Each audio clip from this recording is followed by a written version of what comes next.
Hello, Rajita. Thank you so much for joining the Intrascope internal communication series that I run on my blog. So this has been a long-running series. I talk to a lot of leaders on the nuances of internal communication. So thank you so much for taking the time. Before we get started, it'll be great if you could quickly introduce yourself for our audience. Yes, and thank you so much for giving me this opportunity to be here. And it is, I think, my privilege to be here. And yeah, so a little brief introduction is that I have been into communication since about now 19 years. Great. And currently, I'm working with a Swedish multinational in manufacturing Mhm. and as head communications for the region, India, Middle East, and Africa region. And Okay. before this, I was working for Sandvik, which is Okay. also a Swedish MNC Okay. based out of Pune.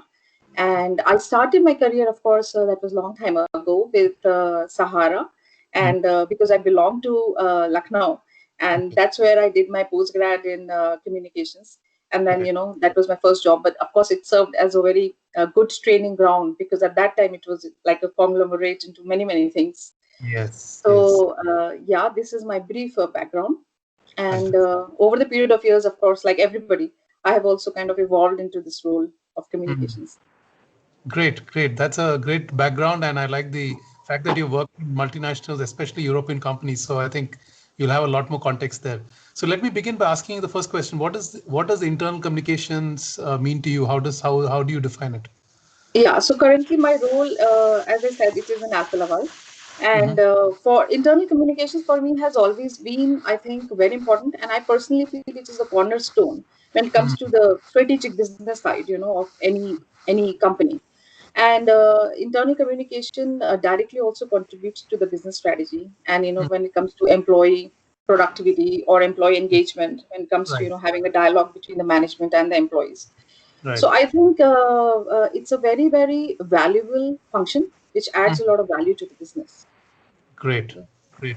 And how does it get practiced in your organization? What are some of the principles you all use for internal communications? Yeah, so if I talk about my company, the first thing would be that we have to keep into mind the culture of the organization, the DNA, and the values of the company, along Right. with how we are aligning it to the business strategy when it Mm. comes to what is the business goal. Right. So it's like you can say a function which is directly collaborating with the marketing and the sales side, Right. looking at the broad picture of our Mm. business vision, you can say. So business partners, as I would like to call it. Fantastic, So fantastic. yeah, So is there if you could share an example of a campaign or a recent initiative that you worked on, and what are some of the challenges, what are the opportunity you saw, how did you go about it, and yeah, how do you measure it? I think it'll be great to yeah, get some yeah. insights. So first, I think internal communication has a lot of opportunity because I think it is one of the pillars where it creates a lot of business value. And Hmm. secondly, it also is a very direct contributor to enhancing or probably managing the business perception or the brand perception or the Hmm. company wants to give to the employees at large or Right. various stakeholders. Right. Now, if I talk about the campaign, maybe I can quickly tell you about the two campaigns that I think which added value not only Hmm. to the business bottom line, but also to like engaging the audience. And Hmm. one was that we were looking at increasing our market share in a particular business offering, and we Hmm. wanted employees to be more engaged and get some leads. So we worked an entire campaign wherein we Hmm. started with the content of the communication, the resources that we allotted, along Hmm. with what kind of output or the goal that we were looking at, and the outcome. So Right. that campaign led to, we also kind of looked at what kind of engagement or dialogue or satisfaction that audience that we are targeting will have. And Hmm. so we ran this campaign over a period of 3 months where we also measured and the metrics. I think always metrics is a little bit of challenge when it comes to Right. internal communications Right. because the tools and the metrics used could be, of course, that you have on the kind of intranet platform that you're using. Hmm. And so we measured the engagement, the Hmm. feedbacks, and how Right. many likes or shares or the comments, Right. and and we were directly aligning that to the business goal in terms Hmm. of how many leads or in terms of the value of the business. Right. So if I just fairly remember, the kind of statistics, we had about 70 to 80% people participating, the target group that we were, looking at. And we Hmm. achieved, I think, over 173% of Wow. the goal that we were looking at. And Great. we also, in terms of value, the average business value that we actually got from that campaign was almost about 324%. Wow. So I mean, whatever, yeah. So that was a huge success, and Mm, we could, we could, easily target, and of course, a lot of things that went around in managing and the resources, allotment, feedback, rewards, recognition, dialogue, mm, and engagement of the audience. So I think great. if we look at the bottom line, I think Mm, internal communication also acts as adding value to business. And great. secondly, if you look at recently the times that we have been in, like COVID Mm, 19, this pandemic, right. Yeah. this is the time that we all realize, even globally, that Mm, how important internal communication has been in terms of being yes. the nexus where Right. everybody collaborated, everybody was working remotely, and there was Right. this feeling of uncertainty, and Correct. so keeping employees threaded together, and Mm, bringing them together about business continuity and also the safety of the safety of the employees. mm, So we served, I think, when I say we, I mean internal communication as a platform served as a great platform and a tool to bring people together and keep mm, them all together, along with showcasing, be it the sales or the service side of business, along with the culture and the certainty and the branding of, you can say, cascading the brand message down to the audience. So I mm. think it is a huge opportunity, and that's when we realize that how important it is. Great. That's a great example. So, what is, according to you, the biggest, challenge for an internal communicator? Yes, personally, I feel that what challenge I have been facing and kind of we have been progressively improving over the period of years is that if we have a little more chartered out internal communication strategy, which is Mm, aligned to the business, is mm, something that I think we can improve on much better. And right. secondly, I think measurement and the metric side of the Mm, internal communication is right. something that how to measure the results and outcome. So I think if we just look at aligning the value proposition in a better way is Mm, something that I think is an area of improvement. nice. And what do you think is the biggest opportunity you see for internal communicators? The biggest opportunity is creating business value, if you ask Mm, me. And mm, second, of course, the brand perception of mm, brand perception amongst the employees or the stakeholders at large. And thirdly, mm, I think it's very important is to keep people included and engaged when it mm, comes to getting the management thinking, or you can say the vision of the company and mm. the people. So it's like getting them together and keeping the dialogues on. So I think that is a great opportunity that internal communication can have. Fantastic. And I know I like the fact that you are linking it to business value, but there is always this discussion and debate that internal communicators don't get a seat at the table. So, what is your Yes. thoughts on that? Yeah, so like you said, it is a challenge also, business creating the business value, because it's not so easy for Hmm. internal communicators to really, set the KPIs and then, measure the KPIs and generate the reports and kind of show that, okay, this is how it was. But in our company, we have been doing that in terms Hmm. of, having some structured approach on what kind of business stories, or Hmm. if there is a change management, or if there is a strategic message which has to go down, or Hmm. how to include people.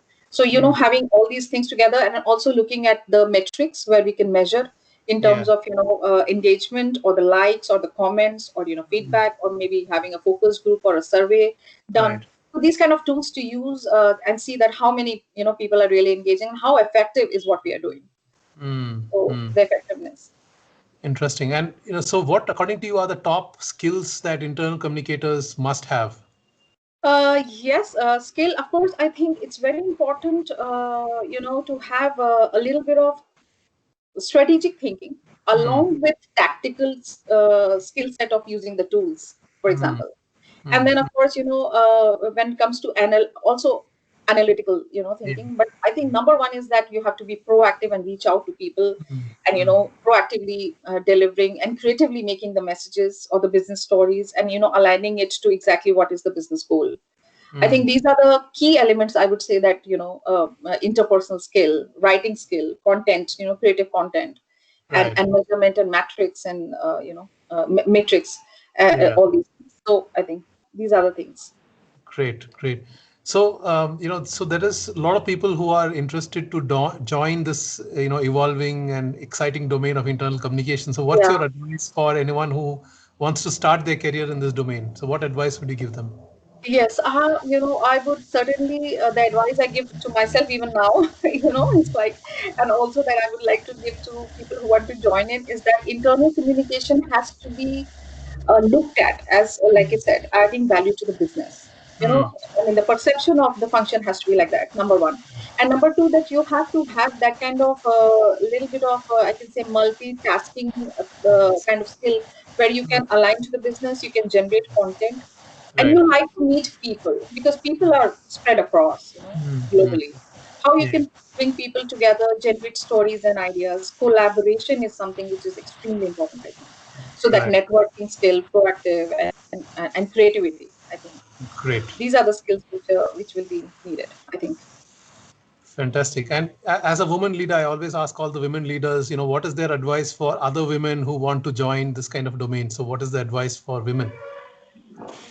Yeah, so women and men, I think it's the same thing more or less for me. But yes, I think women can use their creativity, mm, you know, Mm, creativity even more. mm, Well, because even men are creative for that mm, matter. And other thing I think is understanding, because generally what happens in communications is that mm, the business understanding, or mm, probably the reports in terms of the statistics. I think mm, these kind of understanding is something that I myself think that it's important for me as a mm. woman to understand business and the tactical side of it, and how Right. we can relate it to the internal communication function. And of course proactiveness to just reach out to Mm, our audiences, to our stakeholders, mm. percolate the message down or cascade the message down.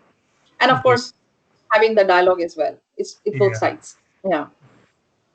Yeah, those are great inputs. And now you mentioned about COVID-19 and what's happening with the pandemic. But if you could share, what according to you will stay the same or has changed because of COVID-19 and from an internal communication standpoint.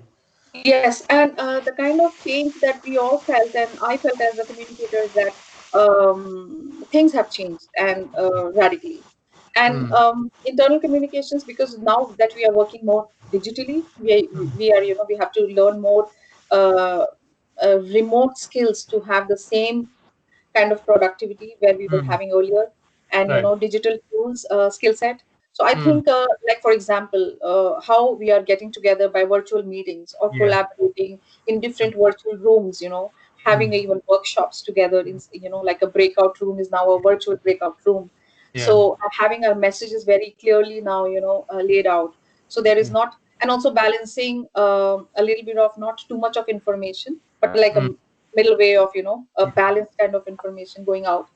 So I right. think what has changed is our skill to adapt to this new way of digital and virtual working, and Mm, how to adapt our content in terms mm, of, in terms of the digital platforms, and right. how to engage people more, because now that we are not so much, physically meeting each other or sitting in the meeting rooms and, having discussions. I think it's an opportunity where we Mm, can also leverage on this.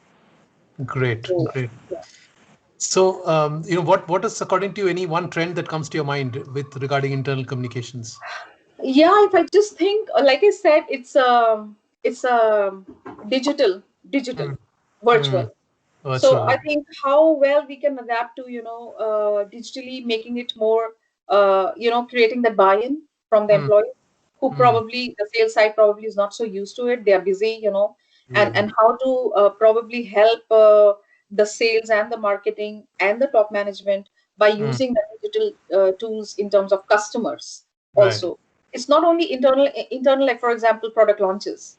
It Mm, can be a great tool to, talk about having a live session or a live launch, and, mm, internally for our people.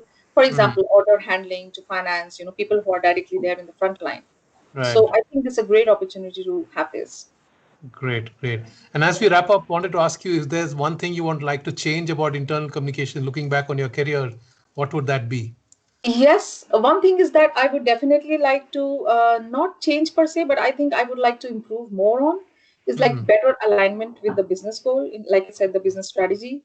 And Yeah. second is, if I can probably narrow down or sharpen so-called the metrics that I talked about, Mm, the mm, measurement, and maybe having the clear data when I have to mm. really look at the impact and the measurement.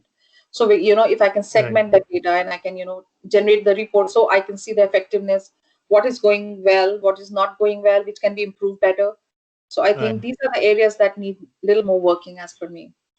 Great.